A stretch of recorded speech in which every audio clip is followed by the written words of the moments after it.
राधे राधे भक्तों, जय श्री कृष्णा, जय श्री राधे। ओम नमो भगवते वासुदेवाय नमः। प्रिय भक्तगणों, पद्म पुराण के अनुसार मन चाहे फल की प्राप्ति के लिए भगवान बृहस्पति देव विष्णु जी की पूजा करके बृहस्पतिवार की कथा का श्रवण करना चाहिए। बृहस्पतिवार का व्रत करने और कथा का श्रवण करने से स्त्री और पुरुष सभी की मनोकामनाएं पूर्ण होती हैं। धार्मिक मान्यताओं के अनुसार स्त्रियों के लिए यह व्रत अति आवश्यक होता है। इस व्रत से धन की प्राप्ति होती है, संतान की इच्छा रखने वाले को पुत्र की प्राप्ति होती है, परिवार में सुख और शांति बनी रहती है, सभी प्रेम पूर्वक आनंद से रहते हैं। सुख समृद्धि की कामना रखने वाले भक्तगण इस वीडियो को एक लाइक करके कमेंट में जय श्री हरि विष्णु लिखें। आपकी भगवान सभी मनोकामनाओं को पूर्ण करेंगे। आइए चलते हैं कथा की ओर। बृहस्पति देव की कथा। किसी गांव में एक साहूकार रहता था, जिसके घर में अन्न, वस्त्र और धन किसी चीज की कोई कमी नहीं थी। परंतु उसकी पत्नी बहुत ही कृपण थी। वह किसी भिक्षार्थी को कुछ नहीं दिया करती थी, सारे दिन घर के कामकाज में लगी रहती थी। एक बार एक साधु महात्मा बृहस्पतिवार के दिन उनके घर पर आए और भिक्षा की याचना करने लगे। वह उस समय अपने घर का आंगन लीप रही थी।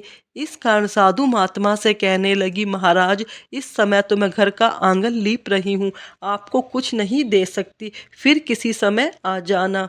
साधु महात्मा खाली हाथ चले गए। कुछ दिन के बाद वही साधु महात्मा फिर आए, उसी तरह भिक्षा मांगी। साहूकारनी उस समय अपने बेटे को खाना खिला रही थी। वह कहने लगी, महाराज, मैं क्या करूं, मेरे पास समय नहीं है, इसलिए मैं आपको भिक्षा नहीं दे सकती। तीसरी बार साधु महात्मा आए तो उसने उसी तरह टालना चाहा, परंतु साधु महात्मा कहने लगे, यदि बिल्कुल तुमको अवकाश मिल जाए फिर तुम क्या भिक्षा दोगी? साहूकार ने कहने लगी, हाँ महाराज, यदि ऐसा हो जाए तो आपकी बड़ी कृपा होगी। साधु महात्मा कहने लगे, अच्छा, मैं एक उपाय बताता हूँ। तुम बृहस्पतिवार के दिन देर से उठना, सारे घर में झाड़ू लगाकर कूड़ा एक और इकट्ठा कर देना, घर में चौका आदि इत्यादि मत जलाना। फिर स्नान आदि करके घर वालों से कह दो उस दिन सब हजामत बनवाएं, कटिंग करवाएं। रसोई बनाकर चूल्हे के पीछे रख देना, सामने कभी ना रखना। सायंकाल को अंधेरा होने के बाद दीपक जलाना। तब बृहस्पतिवार के दिन पीले वस्त्र मत धारण करना और ना ही खाने में कोई पीली वस्तु का उपयोग करना। यदि ऐसा करोगी तो तुम्हारे घर में अवकाश ही अवकाश होगा, तुम्हें कोई भी कामकाज नहीं होगा। साहूकारनी ने ऐसा ही किया। कुछ समय बाद उसके घर में खाने को अन्न का दाना ना रहा।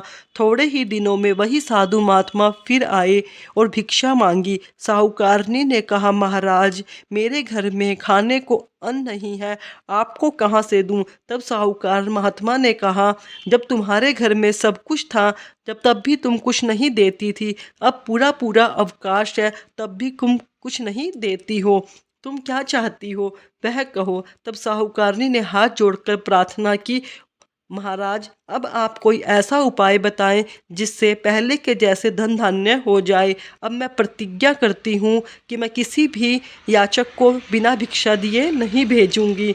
तब साधु महात्मा ने कहा, बृहस्पतिवार को प्रातःकाल उठकर स्नान आदि से निर्वित हो घर को गोबर से लीपकर घर के पुरुष हजामत ना बनवाएं, भूखों को अन्न जल देती रहो। ठीक सायंकाल के समय दीपक जलाओ।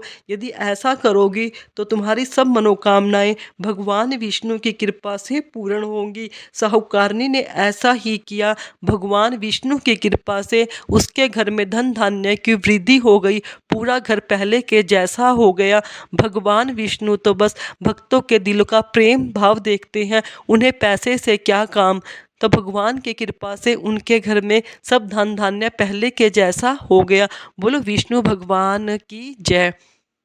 बृहस्पतिवार की दूसरी कथा। एक दिन इंद्र बड़े अहंकार से अपने सिंहासन पर बैठे थे और बहुत से देवता, ऋषि, गंधर्व, किन्नर आदि सभी उपस्थित थे। जिस समय बृहस्पति जी वहां पर आए तो सब के सब उनके सम्मान के लिए खड़े हो गए, परंतु इंद्र गर्व के मारे खड़ा ना हुआ, यद्यपि वह सदैव उनका आदर किया करता था। बृहस्पति जी अपना अनादर समझते हुए वहां से उठकर चले गए। तब इंद्र को बड़ा शौक हुआ कि मैंने गुरुजी का अनादर कर दिया, मुझसे बड़ी भूल हो गई।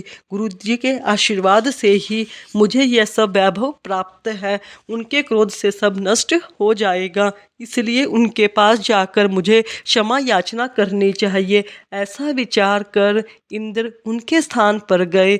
जब बृहस्पति जी ने अपने योग बल से यह जान लिया कि इंद्र क्षमा मांगने के लिए यहाँ पर आ रहा है, तब क्रोधवश उससे भेंट करना उचित न समझकर अंतर्ध्यान हो गए। जब इंद्र ने बृहस्पति जी को न देखा तब निराश होकर लौट आए। जब दैत्यों के राजा विश्ववर्मा को यह समाचार विदित हुआ तो उसने अपने गुरु शुक्राचार्य की आज्ञा से इंद्रपुरी को चारों तरफ से घेर लिया। गुरु की कृपा न होने के कारण देवता हारने लगे, वे मार खाकर गिरने लगे। तब उन्होंने ब्रह्मा जी को विनय पूर्वक सब वृत्तांत सुनाया और कहा, महाराज दैत्यों से किसी प्रकार बचाइए। तब ब्रह्मा जी कहने लगे, तुमने बड़ा अपराध किया है जो गुरुदेव को क्रोधित कर दिया। अब तुम्हारा कल्याण इसी में हो सकता है कि त्वष्टा ब्राह्मण का पुत्र विश्वरूप बड़ा तपस्वी और ज्ञानी है, उसे अपना पुरोहित बनाओ तो तुम्हारा कल्याण हो सकता है।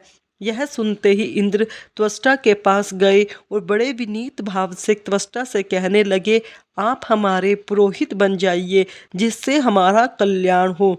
तब त्वष्टा ने उत्तर दिया, पुरोहित बनने से तपोबल घट जाता है, परंतु तुम बहुत विनीत कर रहे हो, इसलिए मैं विश्वरूप पुत्र पुरोहित बनकर तुम्हारी रक्षा करूंगा।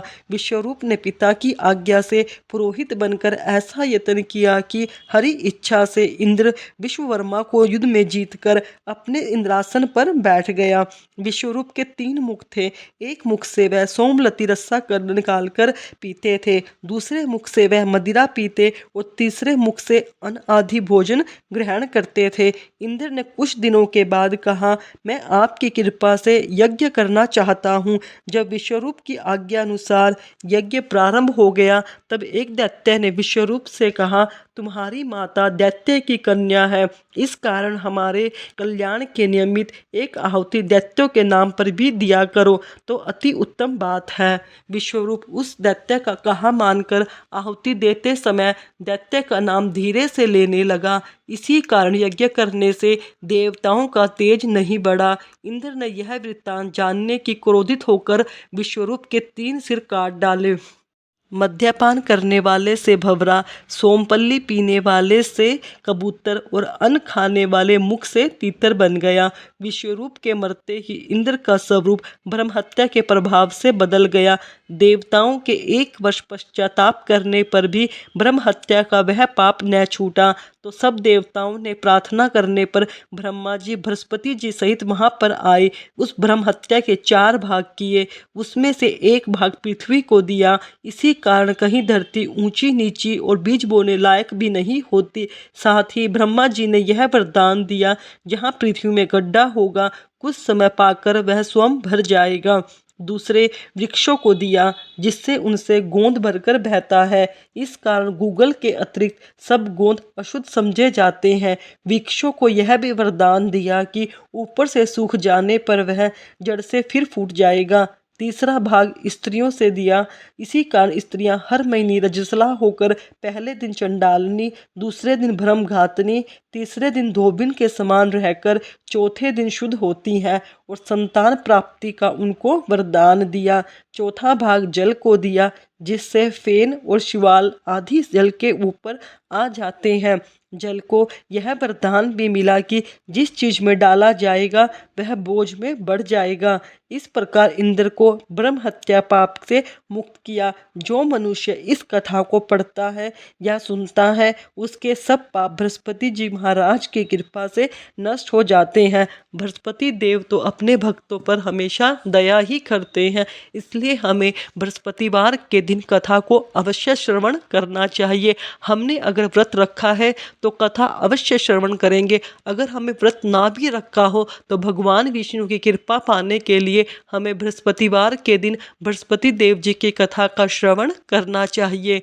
भक्तों, ये मैंने आज आपको बृहस्पति देव की कथा सुनाई। अगर आपको मेरी सुनाई गई कथा अच्छी लगी हो तो मेरे चैनल को सब्सक्राइब करो, वीडियो को लाइक करो, कमेंट में राधे राधे अवश्य लिखो। धन्यवाद भक्तों।